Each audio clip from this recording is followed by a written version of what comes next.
আসসালামু আলাইকুম ওয়া রাহমাতুল্লাহি ওয়া বারাকাতুহু। ওয়ালাইকুম মোহতারাম বড় আসসালাম। ভাই, আশা করি যে ভালো আছেন। তো একটা ওই লাইভ ভিডিও দেখছিলাম, ওখানে এক মহিলা আপনার নামে বিভিন্ন অভিযোগ করছিল। বিষয়টা একটু জানার জন্য ফোন দিছিলাম, যদি কাইন্ডলি একটু কষ্ট করে সেভাবে বলতেন। ফোন তো অনেকেই দেয়, মেসেজও দেয়। আসলে এসব বিষয় জি নিয়ে কারোর সাথেই কথা বলি না, বলার প্রয়োজন বোধও করি না। আমি প্রচন্ড ব্যস্ত থাকি কাজকর্ম নিয়ে, সমালোচনায় কখনোই কান দিই নেই। বিষয়টা জি একান্ত পারিবারিক বিষয়। প্রথমে একটা কথা বলি, এটা নিয়ে অনেকেই সমালোচনা করতেছে, একতরফা কথা শুনে মানে যাচ্ছে তাই ভাবে আমার নামে তহমত দিচ্ছে। বেশিরভাগই দেখি জি টুপিওয়ালা হুজুর, কোনো মাদ্রাসার ছাত্র, না হয় শিক্ষক, না হয় বক্তা, না হয় কোন ইসলামী দলের কর্মী। আফসোস লাগে যদি এই হয় ইসলামী মনাদের অবস্থা, গুনাহকে যদি গুনাহ মনে না করে। যাই হোক, তাদের ফয়সালা ইনশাল্লাহ আল্লাহর সামনে হবে। একতরফা শুনে এরপর যদি এভাবে তারা মন্তব্য করে, রায় দিয়ে দিছে আর কি, ওটা শুনে দ্বিতীয় পক্ষের কথা না শুনে তারা রায় দিয়ে দিছে যে ওইটাই সত্য এবং আমি খারাপ। কিভাবে এটা ভাবতে জি পারে, আমি শুধু এটা বুঝতেছি না যে কিভাবে ভাবতে পারে, যেখানে যেই মানুষটা সারা দেশে বছরে অন্তত সব মিলাইয়া আল্লাহর দয়ায় 50 লাখ টাকার উপরে দান অনুদান দেয়, 2-3টা মাদ্রাসা নিজ খরচে চালায়, সেখানে তার ছেলেকে ফালায়া জি রাখবে, বউই যদি থাকে এইভাবে ফালায়া রাখবে এই মিডিয়ার যুগে, এটা বিশ্বাস করে কিভাবে মানুষ? মানসিকতা এত নিচু হয় কিভাবে? তো যাই হোক, সমালোচনায় আসলে কখনোই কান দিই না। মামুন ভাইকে নিয়েও সমালোচনা জি হয়েছিল, কিন্তু এতে কি তার সম্মান গেছে? তার মর্যাদা আরো বাড়ছে। আমাকে নিয়েও জি আগে না, একবার হইছে, ওটা আরো বাড়ছে। জানছে এটা মিথ্যা, জানছে। আমি কুল্লামার শর্ত দিছি, একবার ভুলে ইনশাল্লাহ বলছি, ইনশাল্লাহ বললে তার তালাক হয় না। পরে আবার সরাসরি বললাম, যেখানে আমার সগীরা গুনাও নাই। এরপর কি প্রচার তারা বন্ধ করছিল? বরং শত শত ভিডিও বানাইছে। জি আমার না, কি হয়েছে? এখন আমি যেটা বুঝি যে আল্লাহর রহমতে আমাদের কোম্পানি বেশ সারা দেশব্যাপী বিশ্বব্যাপী একটা সুনাম অর্জন করেছে, আস্থা অর্জন করেছে। আমার একটা অবস্থান আল্লাহ তৈরি করে দিয়েছেন। এখন শত্রু গ্রুপ যারা আছে বা সমালোচক যারা আছে, এদের একটা মাথা ব্যথার কারণ হয়ে দাঁড়াইছে হয়তো। এজন্য তাকে ব্যবহার করছে। ব্যবহার কারা করছে তাও অনুমান করতে পারি। তো মূল বিষয়টা আমি সংক্ষেপে আপনাকে বলি, যেহেতু বিদেশ থেকে ফোন দিছেন। মূল বিষয়টা হলো, জি শরীয়ত মেনে প্রস্তাবের মাধ্যমে কোনো অবৈধ সাধারণ সম্পর্কে না জড়িয়ে তাকে বিয়ে করেছি পারিবারিকভাবে। বিয়ে করার পরে আবার তালাকও আচ্ছা হয়েছে। হ্যাঁ, এই মহিলা আমার বউ ছিল। তালাক হয়েছে তাও 2021 সালে এপ্রিলের 21 সালের এপ্রিলে তালাক হয়েছে। কাজী অফিসের মাধ্যমেও হয়েছে এবং কোর্টের মাধ্যমে হয়েছে। মূলত তাকে আচ্ছা, বিয়ে তার মানে তার মানে সরাই সরাই সরাই দিক থেকেও আপনি সরাই নিয়ম মেনেও তালাক দিয়েছেন, আবার আইনি প্রক্রিয়া মেনেও আচ্ছা, তালাক আমি দিয়েছেন। আমি বিয়ে করছি, এটা কি দোষ আছে না গুনাহ আছে? আবার তালাক দিছি, এখানে দোষ আছে না জি গুনাহ জি আছে? তালাক দিছি কেন, এটার উপর একটা প্রশ্ন করতে পারে, তালাকটা কেন হলো?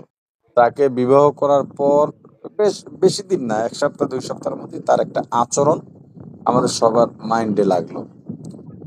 সে বিনা কারণে কি যেন হইছে, কে জানি কি তাকে বলছে, নর্মালি কোনো একটা কথা বলছে, সে বাচ্চাদের মতো চিৎকার দিয়ে কান্না শুরু করলো, যেটা বাইরে সবাই শুনে, বাইরে বিল্ডিং এর নিচে লোক জড়ো হয়ে গেল। তাকে বুঝালাম, নতুন আসছে আমার সংসারে, মা বুঝালেন, আরো যারা ছিলেন সবাই বুঝাইছে তাকে। কয়দিন পর তার মাও আসছে আমার বাসায়, তার মাও বুঝায়, কিন্তু তার আচরণের পরিবর্তন নাই। আমাকে একটা টেনশন দিয়ে রাখে, মা ফিলে গেলে টেনশন, আব্বার সাথে দুর্ব্যবহার, মার সাথে দুর্ব্যবহার। আব্বা জুমা পড়তে যাবে, কি নিয়ে জানি তার মনে লাগছে, তার রুমের ভিতর আব্বার ব্যাগ, কাপড় পাল্টান লাগবে, গোসল গোসল করা লাগবে, দরজা ধাক্কাইতেছে, আব্বা মা সবাই, দরজা খুলতেছে না, জুমা কাজা হয়ে যাচ্ছে। পরে আব্বা পাশে আরেক বাড়ির থেকে লুঙ্গি নিয়ে গোসল করে তারপরে জুমায় গেছেন। তো এটা তো কোনো ছেলে সহ্য করবে না। আব্বা জি জি ওর বাসায় মানে বেশি দিন থাকেন নাই, হয়তো সব মিলাইয়া 5 দিনও থাকেন নাই। তাকে, ওকে কেউ প্রথমে গ্রহণ করে নিছিল, পরে তার ব্যবহার সবাই দূরে সরে গেছে। এরকম ভাবে দেখা যায় কোনো সমস্যা হলে বা আমি কোনো ধমক দিলে চিৎকার দিয়ে দৌড়ে বাইরে নেমে যেত, ওড়না টোড়না ছাড়া সেখানে গিয়ে চিল্লাইতো, রাইট। বাঁচান আমাকে বাঁচান, মেজবা আমার মাইরে ফেলাইতেছে, মানে এর সুদূর উপরে। এখন পড়ছি এক বিপদে। ওর মার সাথে কথা বললাম, ওর ভাইয়ের সাথে বললাম, আমার মা বাবার সাথে কথা বললাম। তো সবাই বললেন, আল্লাহ তাআলা যদি আল্লাহ একটা সন্তান দান করেন হয়তো ঠিক হয়ে যেতে পারে, তুমি ধৈর্য ধরো। তা আমি বলছি বিয়ে যেহেতু করছি ঠিক আছে থাকুক। সন্তান হলো, এখন এই সন্তান নিয়ে সে আমাকে ব্ল্যাকমেইল শুরু করলো। মানে সে আরো বেপরোয়া হয়ে গেল, মানে এত বেশি বেপরোয়া হয়েছে, এটা কোনো সীমা নাই। আমি থানায় একটা জিডি করলাম। একদিন আমি মাহফিলে দূরে ছিলাম, আস্তে আস্তে আমার ফজর হয়ে গেছে। তো দেখি যে সে চিল্লাইয়া মানুষজন সব জমা করে ফেলাইছে। জাবের ছিল আমার সাথে। আমার মানে আচ্ছা আল্লাহ ইজ্জত রক্ষা করছেন, আল্লাহ নিজে দয়া করে ইজ্জত রক্ষা করছেন। না হয় মিডিয়ার যুগ, ওই সময় তো ভিডিও হওয়ার কথা ছিল, সবাই ভিডিও করার কথা ছিল, কিন্তু সবাই তাকে ধমক দিছে যে আপনি এগুলো কি করতেছেন, নিজেরও তো একটা ইজ্জত আছে। এরপর তার ভাইকে ডাকলাম, তার বড় ভাবি এলো, তার বড় ভাবি আলেমা। তাদেরকে বললাম একে রাখা আমার দ্বারা সম্ভব না, তাতে যা হোক, যত জরিমানা হোক। তো বললাম যত জরিমানা হোক বা যা চান, তবু আমি আর রাখতে পারবো না। ওর ভাই বলল, তুহিন ওর ভাইয়ের নাম, ওর ভাই বলল জি। যে ঠিক আছে, একটা ছেলে যেহেতু আছে, আহ, ছেলেটার জীবনটা নষ্ট করে কি লাভ, আমি ওর জিম্মেদারি নিতে পারি, আমার কাছেও থাকবে, আপনি মাসে একদিন যাবেন তাতেই হবে, কোনো অভিযোগ করব না কোনোদিন। আর মাসে 15,000 টাকা দেবেন ওদের চলার জন্য। আমি বললাম 20,000 টাকা দেবো। এই কথার উপরে আচ্ছা একমত হইয়া ওকে নিয়ে গেল। 4 দিন পরেই আমাকে মেসেজ পাঠাইতেছে, আমি ছেলে নিয়ে এখন রাস্তায় নামবো, মানুষকে দেখাবো এটা মেজবার ছেলে, আমার খবর নেয় না, টাকা পয়সা দেয় না। কথায় কথায় বলবে টাকা পয়সা দেয় না, অথচ টাকা পয়সা কিন্তু তার কাছেই থাকতো, বাসায় থাকতো। মাহফিল থেকে যে আচ্ছা সমস্ত খরচাপাতি দিত মাহফিল কমিটি, এগুলো তার বাসায় থাকতো। কিন্তু এই কথাটা আমাকে বলতো সব সময়, এবং বাজে ভাষায় গালাগালি করতো। এরপরে হাত পা ধরা শুরু করলো, আমি আর ভুল করব না, আমাকে মাদ্রাসার পাশে নিয়ে যান, আপনি যেভাবে বলবেন আমি শুনবো। নিয়ে এলাম মাদ্রাসার পাশে। এই একটা ফোন যদি আমাকে দেয় আমি তো ব্যস্ত থাকতে পারি, যদি না ধরি তখন আমার বন্ধু বান্ধব, এই যে জি আমাদের হাসিব আছে, আকন ভাই আছে, আকন সিরাজুল ইসলাম, এরপর আরো যারা জি যারা আছে, সবার নাম্বার আমার মোবাইল থেকে সে নিয়ে রাখছে, সবার আইডি আমার মোবাইল থেকে নিয়ে রাখছে, অথচ তার ফেসবুক চালানো নিষেধ। যত নিষেধ করি সে কোনো নিষেধ শোনে না। তাদেরকে নক দেয়, তারা যখন বলে যে ভাবি এগুলো তো আসলে মেজবা ভাই পছন্দ করে না, পরপুরুষের সাথে আপনি কথা বলবেন, তো আপনি নক দেন কেন, এইটা কেউ বললে তাকে গালি ফাহেসা ভাষায় গালি দিত। এগুলো তাদের কাছে জিজ্ঞেস করলেই পাবেন। এবং এখনো তাদেরকে মেসেজ দেয়। হ্যাঁ আজকে হাতিব আমাকে বলল তাকে নাকি যা তা বইলা মা বাপ তুইলা গালাগালি করছে মেসেজে। আজকে আজকে হাসিব আজ কোমরা থেকে আসছে, আজকে ওকে গালাগালি করছে। যাই হোক, তো এরপরে আপনি দুর্বিষহ জীবন কাটাইছেন যদিন এরপরে এই সংসার আসিল। আমাকে একদিন আমার বন্ধু, যে বাসায় থাকতো পাশের ফ্ল্যাটে আমার বন্ধু থাকতো, ফোন দিছে যে ভাই আহমদকে তাদের ঘরে ঢুকাইয়া দিয়া তাদের ঘরের দরজা বাহির থেকে লাগাই দিছে, আর আহমদের মা জি আমার ঘরের মধ্যে গিয়ে দরজা লাগাই বসে রয়েছে সকালে। এখন তারা বেরো হতে পারতেছে না, কিছু বলতে পারতেছে না, ছেলেটা ভিতরে শুধু কাঁদতেছে, কিছু খাচ্ছেও না। তারা ধাক্কাধাক্কি করে না, অন্যকে ডাকে না, আমাকে সবাই চেনে, ইজ্জতের ব্যাপার, ওই বন্ধুকেও সবাই চেনে। আমি বিকেলে ছেলেকে নিয়ে ঘর থেকে বের করি, মানে ছেলেটাকেও যাচ্ছে তাই ভাবে মানসিক শারীরিক টর্চার করছে। গেল এটা।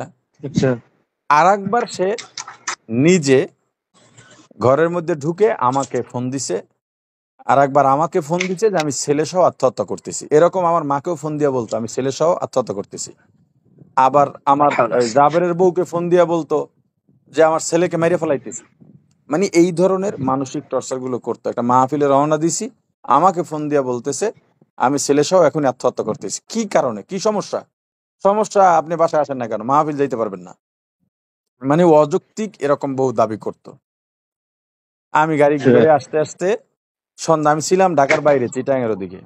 সকালে এই কথা বলছে, জি আমি পাশের বাসার যে আমার বন্ধু আছে তাকে বললাম ভাই ভাবি কি দিয়ে একটু খবর নেন তো বাসায় কোনো ঝামেলা করতেছে কিনা। এরা বাসা ধাক্কাইতেছে, খুলতেছে না, কলিং বেল দিতেছে, গেট খুলতেছে না, কথাও বলতেছে না, এবং মোবাইলও বন্ধ। আমি আসতে আসতে রাত 8টা বাজে।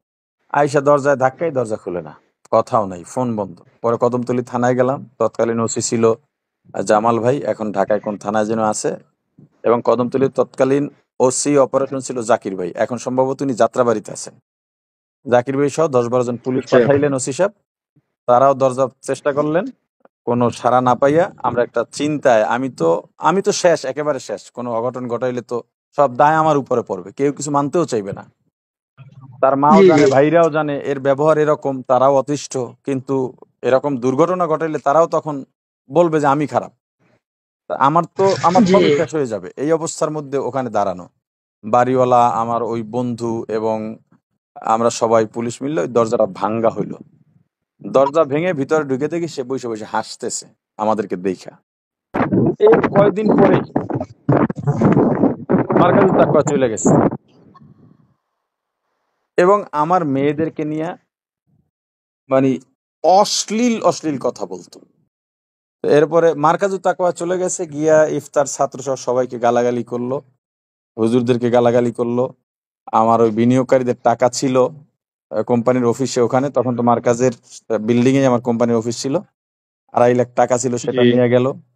এরপরে ল্যাপটপ ভাঙলো, সিসি ক্যামেরার মনিটর ভাঙলো, এরপরে আমার কিতাবের সেলফের গ্লাস টেলাস সব ভাঙিয়া তছনছ করে ওখান থেকে চলে গেল। পরে আমি যাত্রাবাড়ি থানায় গিয়ে আর একটা জিডি করলাম। এই জিডির খবর তার কাছে গেছে, সে তার ভাই এই তুহিনের মামা শ্বশুর ঢাকায় এসবির সদস্য, গোয়েন্দা পুলিশ আর কি।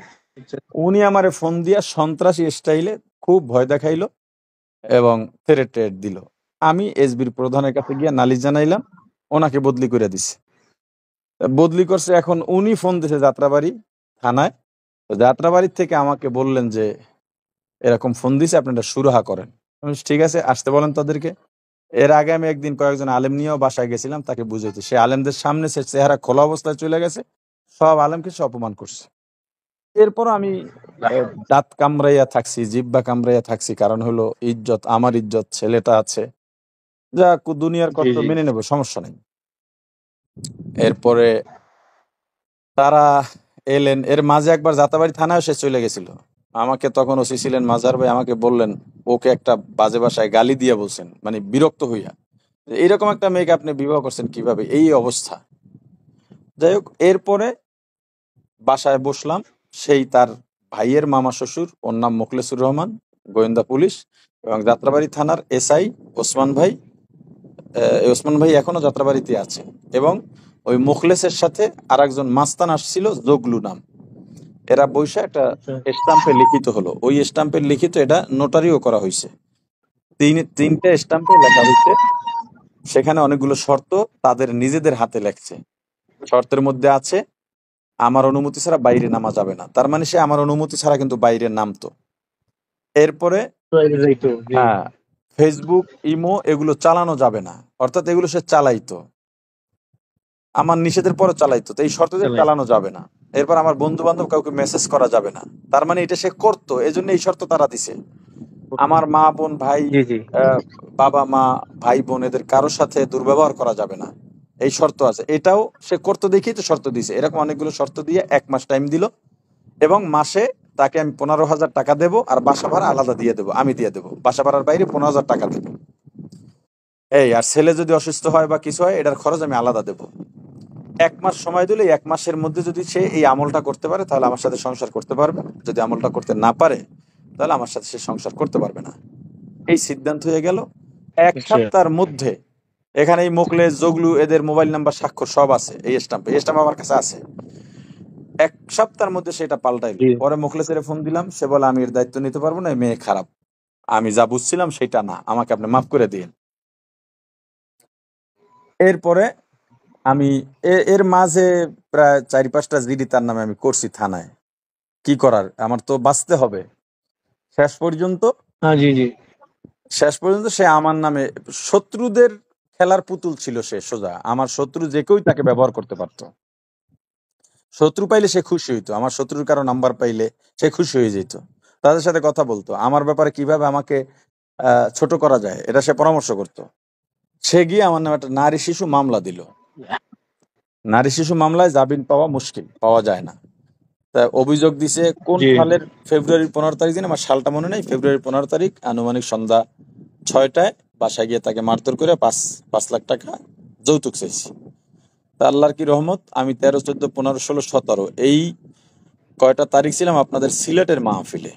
প্রতিদিন 3টা করে মাহফিল ছিল। আমি আচ্ছা। কোর্টে এই 3 দিনের প্রতিদিনের 3টা মাহফিলের 3টা লিফলেট সংগ্রহ করছি, কমিটির নাম্বার এবং কোন হোটেলে ছিলাম এগুলোর কাস্টমার কপি কোর্টে সাবমিট করার পর ম্যাজিস্ট্রেট বলছে কোনো কারণে এই বিবাদীকে বা আসামিকে কাস্টডি দেওয়ার কোনো সুযোগ নেই, মামলার কোনো অস্তিত্বই খুঁজে পাচ্ছি না। তো এই জুলুমটা আমি কিভাবে করি, আমাকে জামিন দিয়ে দিছে, এখন মামলা ডিসকাস হয়ে গেছে। মামলায় যখন আমাকে জি মামলা যখন আমাকে দিছেই, আমি জামিন নিছি, তো আমাকে কিছু অফিসার এবং বন্ধু বান্ধব পরামর্শ দিলেন, আপনি যেহেতু কাবিন আছে, আপনি কোর্টের মাধ্যমে তালাক দিয়ে দেন। মামলা যেহেতু দিয়েই ফেলাইছে, এখন তো আর সমস্যা নাই। এখন তালাক দিলে এখন সে আর জি আর দ্বিতীয় মামলা দিতে পারবে না। আমি কাজী অফিসের মাধ্যমে এবং কোর্টের মাধ্যমে ২টা তালাকনামা তাকে দিলাম এবং তাকে মৌখিকভাবে জানাইলাম, মেসেজও জানাইলাম। আর যখন আমাকে সে মামলা দিছে, ওই সময় তো আমাকে জামিন নেওয়ার আগে থানা পুলিশ ধরবে, স্বাভাবিক, থানার মামলা। তো আমি তখন জি ঢাকার বাইরে ছিলাম। এই সুযোগে আমার বাসায় ২০ লাখ টাকা ছিল। মাহফিল থেকে বিভিন্ন খরচাদি যা দিত মানুষ, ওখানেই রাখতাম। চাবি আমার কাছে থাকতো। ২০ লাখ টাকা, এরপরে ঘরের মালামাল সহ পুলিশ পাহারায়। মানে তার ভাই ছিল একজন, এই যে মিন্নি ঘটনা, বরগুনার মিন্নি, ওই সময় যে এসপি ছিল মারুফ, ওর ভাই। আচ্ছা ওনার সহযোগিতায় ও অনেক চেষ্টা করছে আমাকে হ্যারাসমেন্ট করার। ওনার মাধ্যমেই যাতে আমার লোকজন ফিরাইতে না পারে, পুলিশ প্রোটোকল দিয়ে আমার বাসার থেকে ওর ভাই আরো সব মালামাল নিয়ে চুরি করে চলে গেল। আমি এটার নামে একটা মামলা করছিলাম জি কোর্টে। সেই মামলাটা মানে জিডি করছিলাম, জিডি কোর্টে গেছে, কোর্ট থেকে তদন্ত দিয়েছে, তদন্তে সঠিক পাইয়া তার নামে ওয়ারেন্টও নামাইছে। আমি আইওকে বলছি তাকে ধরার দরকার নেই, যেহেতু আমার ছেলেটা তার কাছে আছে। আমি ছেলের জন্য স্যাক্রিফাইস করলাম, আচ্ছা সে ছেলেকে সামনে আনে, এটাকে ব্যবহার করতেছে। রাত ১২টা ১টায় আমার ছেলেকে ঘুম থেকে জাগাইয়া এরপরে সে ভিডিও কইরা ছেলের লাইফটা শেষ করে দিতেছে, ভবিষ্যৎটা নষ্ট করে দিতেছে। তো যাই হোক, এগুলো নিয়ে চলে গেল, আমি তাকে ধরাইলাম না। এখন তার দাবি সে আমার বউ আছে। কিভাবে থাকে? বউই যদি থাকে, আমার এখান থেকে গিয়ে সে কেন কোনোদিন যোগাযোগ করে নাই বা আমার বাড়িতে আসে নাই? সে ছেলে নিয়ে চলে আসতো যদি এত সাহস থাকতো। জি তার যদি এত লিগেসি থাকতো, তাহলে তো সে চলে আসতে পারতো। মূলত সেও জানে, চলে সবকিছুই আসতো জানে। জি জি এটা হলো আমাকে একটা হ্যারাসমেন্ট করার জন্য। এবং বলে খরচ দিই না। আমি ছেলেকে যখন দিই, আসাদের জন্য যা কিনি, আহমদের জন্য তাই কিনি। যখন কিনি তখনই। বিদেশ গেলেও আসাদের জন্য যা কিনি, আহমদের জন্য তা কিনি। বরং ১-২ স্যুট বেশি কিনি। যখন টাকা দিই ২০,০০০ টাকার নিচে দিই না। আমার ছেলের কয় টাকা লাগে বলেন? এটুক ছেলে। ২০,০০০ টাকার নিচে দিই না। মূলত তার যখন জি টাকা দরকার হয়, সে কার কাছে যাবে? কারণ এইবার ঈদে যে মালামাল পাঠাইছি, কুরিয়ারে পাঠাইনি। আমার এক ওই এলাকার পরিচিত লোক দিয়ে পাঠাইছি। উনি গিয়ে খবর পাইছে এ বাড়িতে নাই। কেন? এর ভাই, মা একে তাড়াইয়া দিছে। অতিষ্ঠ হয়ে গেছে তার ব্যবহারে। এখন তারা শান্তিতে আছে, স্বস্তিতে আছে, বাড়ি নাই হ্যাঁ দেখে। তো যাই হোক, এবার দিছি ৫,০০০ টাকা। সব মালামাল দিছি। এছাড়া সবসময় ২০,০০০ টাকা করে দিছি। মানে আমার ছেলের টাকাটা সে ভোগ করে ওখানে বসে। এবং ফেসবুকে নিয়মিত সে নাকি যখন আমি কাপড়-চোপড় দিই, সে ফেসবুকে আচ্ছা লেখে। আমি শুনছি, আমি জানি না। তাহলে আমি সবই তো দিচ্ছি ছেলের। তার এক হ্যাঁ জি চাচির জি, মাধ্যমে এগুলা এগুলা ডাক্তার। এগুলা দেখছি এগুলা দেখছি আপনার দেখে তার চাচি ছিল ভদ্রমহিলা, তাকে দিয়ে প্রস্তাব দেওয়া হইলাম, ছেলেটাকে আমার এখানে কিছুদিন রাখতে বলেন, ওর ওখানেও থাকুক। ছেলেটা মা-বাপ দুইজনকেই চিনুক এবং ও তো আমার কাছেই আসতে হবে ছেলের। যদি এখন আসা যাওয়া না থাকে, পরে কষ্ট বেশি পাবে। আর ওর ওখানে থাকলে মানসিক অসুস্থ হয়ে যাবে, কারণ ও টর্চার করে ছেলেকে, মানসিক, শারীরিক টর্চার করে। এরা আমার, ওর এলাকার লোকজনই আমাকে বলছে। তা আমার কাছে দেওয়ার ব্যবস্থা করেন। ওই চাচি ওকে প্রস্তাব দেওয়া, সেই চাচিকে নিয়ে উল্টাপাল্টা সে ফেসবুকে লিখছে। একদিকে অভিযোগ দেয় আমার ছেলেকে আনি না, খরচ দিই না, আর একদিকে সে ছেলেকে দিচ্ছেও না। মানে তার ভাইকে দিয়া সে বহু চেষ্টা করছে, যখন দেখছে কিচ্ছু পারে না, এখন চিন্তা করছে যে ফেসবুক একটা ওপেন প্ল্যাটফর্ম আছে, এখানে দিলে আমারও কিছু বিরোধী মানুষ আছে, সমালোচক আছে, এরা হামলে পড়বে, এরা যাচাই বাছাই করবে না, শুনলেই আমার বিরুদ্ধে ঝাঁপিয়ে পড়বে, এই এখানে দিছে। তো এতে তো আমার আর আল্লাহর রহমত কিছু আসে যায় না। আমার এই সব বিষয়গুলো আমার বন্ধু বান্ধব সবাই জানে যে তার মেজাজ আর বদমেজাজের কি অবস্থা। এখন সে সীমা ছাড়াইছে। এখন আমি তার এই লাইভ, তার পোস্ট, এগুলো সব কিছু রাইখা দিয়েছি আইডি সহ।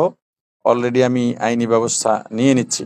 আর যারা আমার বিরুদ্ধে বলতেছে, লিখতেছে, আমি তাদের বিরুদ্ধে কোনো অভিযোগ নাই। জি কিয়ামতের ময়দানে আল্লাহর সামনে তারা যেন আমার আমার আমার মুখোমুখি, আল্লাহর সামনে তারা যেন আমার মুখোমুখি হয় ইনশাআল্লাহ। আমি সলিড আছি। আমি বিয়ে করছি শরীয়ত সম্মতভাবে। সাধারণতম কোনো গুনাহ নাই, অনুত্তম কাজ জি নেই। আমি হক আদায় করছি যথাযথভাবে। বরং তার গালি থেকে বাঁচার জন্যে আমি, সে যা চাইতো তার থেকে বেশি দিতাম। এখন আমাকে নিয়ে সে কথা বলবে কোন অধিকারে? কেন বলতেছে? কোন অধিকারে কথা বলতেছে? জি কি কারণে? কি কি অর্থ তালাক আছে হয়ে তার গেছে আমাকে তো নিয়ে এখন তো কথা আর বলার? বলার কথা না জি জি জি এরপর সেই তালাকনামা কাজী অফিস থেকে তার ঠিকানায় গেছে, সে রাখে নাই। পোস্টমাস্টার বলছে তার কাছে গেছে, সে স্বাক্ষর দেয় নাই। মানে চিঠিটা রিসিভ করার যে স্বাক্ষরটা, স্বাক্ষর দেয় না, চিঠিটা রিসিভও করে না। জি জি তালাকের ব্যাপার সে তো জানেই, ভালো করেই জানে। সে নিজে ফেসবুকে লেখছে, এগুলো আছে তার আইডির শেষ দিকে গেলেই পাওয়া যাবে, শুরুর দিকে গেলে। এখন হলো কারো প্ররোচনায়, উস্কানিতে এইটা করছে, আমার ছেলের লাইফটাও শেষ করতেছে আমার একটা বদনাম করার জন্য। এই আর কি, এতে কিচ্ছু আসে যায় না ইনশাল্লাহ। আমি এটা নিয়ে পরোয়াও করি না। যারা এটাকে নিয়ে খুব মজা করে আমার বিরুদ্ধে লিখতেছে, তাদেরকে অবশ্যই কিয়ামতের ময়দানে জবাব দিতে হবে, অবশ্যই ইনশাআল্লাহ। জি। যারা সমালোচনা করতেছে না জেনে না বুঝে, ওটা আল্লাহর উপর থাক। আর আমি জানার জন্য আপনাকে ফোন দিয়েছিলাম, অনেক সময় নষ্ট করছি, সময় দিয়েছেন, ধন্যবাদ, শুক্রিয়া। আর দোয়া করি আল্লাহর আপনার সামনের জীবন সুন্দর হোক, আল্লাহ রাব্বুল আলামিন আপনাকে হোক, এটাই কামনা। ঠিক আছে ভাই, দোয়া চাই, শুক্রিয়া, জাযাকুমুল্লাহ। আসসালামু আলাইকুম ওকে, রহমতুল্লাহ। সালাম আলাইকুম। সালাম রাহমাতুল্লাহ।